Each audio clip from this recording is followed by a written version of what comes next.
Coming up on today's episode of Technoid, TCL releases more information on their smartphones and has my head scratching a little bit, but also got some cool info on those phones, so definitely stay tuned. Also, OnePlus confirms they are putting wireless charging in the OnePlus 8 Pro with industry-leading speeds, all that and more.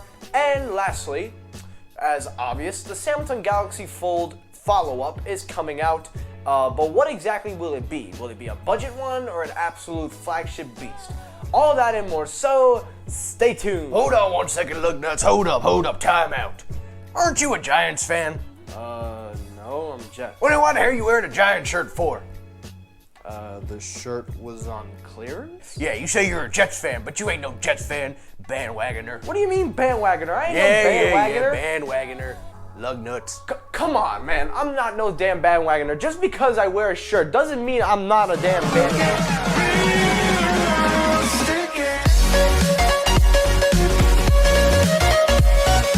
Hey, what's up, everybody? Michael here. Welcome back to Technoid. Hope you're all having an excellent day. Welcome back to another episode. And as always, guys, if you appreciate the videos that I do every single day, I've been uploading pretty much every day since I've been locked in my house, coming up with skits like that. So definitely leave a like and definitely subscribe, guys. It helps my channel out a lot. Please take the time to if you haven't already. And for those of you that are subscribed, thank you for tuning in as always.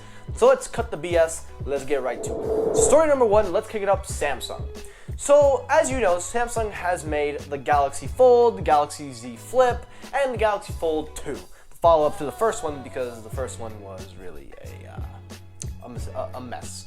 Well, it looks like Samsung is going to try and follow that up with a newer version of the Galaxy Fold. So according to pretty much Sam Mobile, basically a Samsung mobile website, but also covered by this news outlet, because I couldn't find the article, they basically claim that there have been some serial confirmations found within the Samsung database, and these serial numbers align with what the Fold serials are like, and it comes with a storage device of 256 gigabytes and supposedly labeled as Fold 2.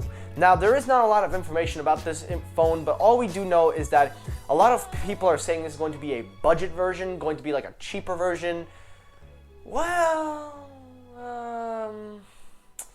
here's the thing. While I do see Samsung wanting to really revolutionize the mobile industry and really get their hands on the foldables, people just aren't buying them, and it's for one reason and one reason only: durability. The phones are super fragile, and I don't understand what Samsung is trying to push these phones for. I understand and I respect that they're trying to be revolutionary. I think the Z Flip is actually a very impressive phone considering all the specs and everything that you're getting with that phone. So I definitely can live with the Z Flip, but a foldable tablet 2-in-1, the concept is nice, but the execution is flawed in my opinion. I don't know if Samsung needs more time to work on this, but they keep grinding these things out, and every year they keep proving to be the same durability as every other foldable that they've made. So I just wish Samsung would take a step back and work on it a little bit more, working to make the display not as fragile. I know they claim they have glass foldable, which kind of is true, but I feel they need a little bit more time to work on.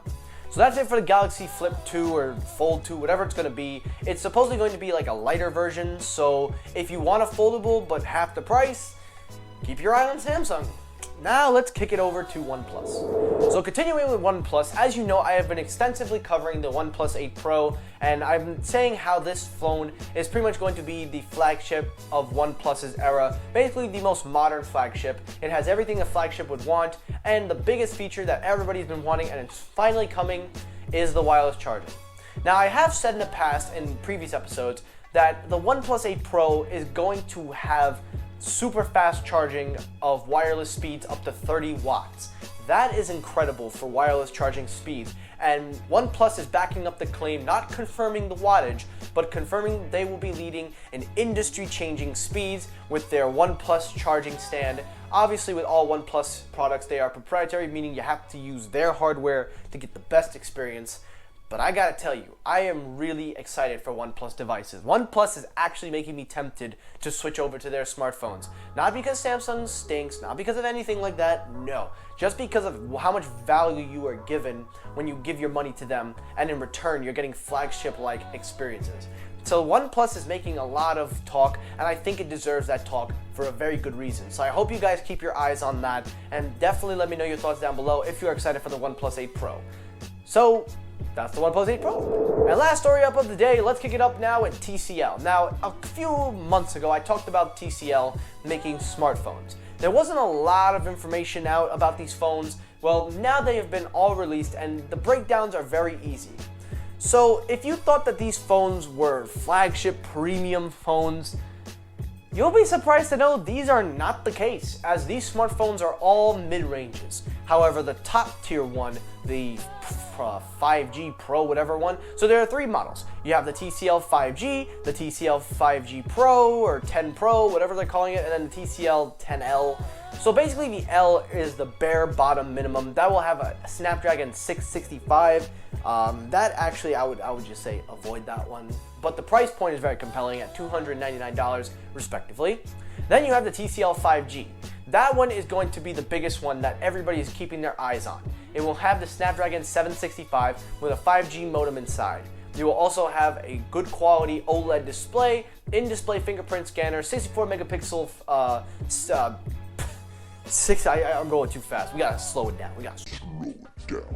All right, so the 5G phone will have a 64 megapixel sensor in the front, plus a triple camera setup in the back. The back will have the 64 megapixel sensor. The front facing will have 18 megapixels. I know I mixed that up in there. I'm sorry. And then you have the TCL 5G. Now the 5G one should be the big one, but that's actually the second one before the Pro. That will also have a triple camera setup, and pretty much the specs are in line with the 700.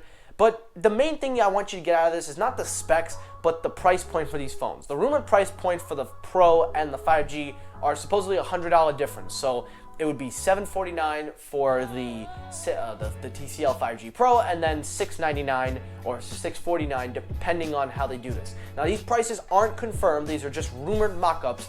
But I will say, if they can get it at that price point, that is a very, very good price point for a 5G phone, especially a mid-range of all phones. While I'm not the biggest fan of TCL and their smartphones, I understand what they're trying to do, since I do respect TCL as a TV company. They make some very good quality TVs, as I am a customer of one. But everything else, I don't know. So I would say to you guys, try to avoid TCL, but if you find a compelling reason to want to get their stuff, then go for it. There's nothing stopping you, and maybe definitely take a look. Who knows? You might like it. And that's it for today's episode of Technoid. So guys, thank you so much for watching. I hope you enjoyed the episode. Sorry about the mix-up at the end about the TCL phones. Again, I hope you enjoyed the episode. If you did, hit the like button. If you disliked the video, hit the dislike button. As always, guys, thank you so much for watching. I hope you all enjoy it. Have a great rest of your day, guys. Stay safe, and peace!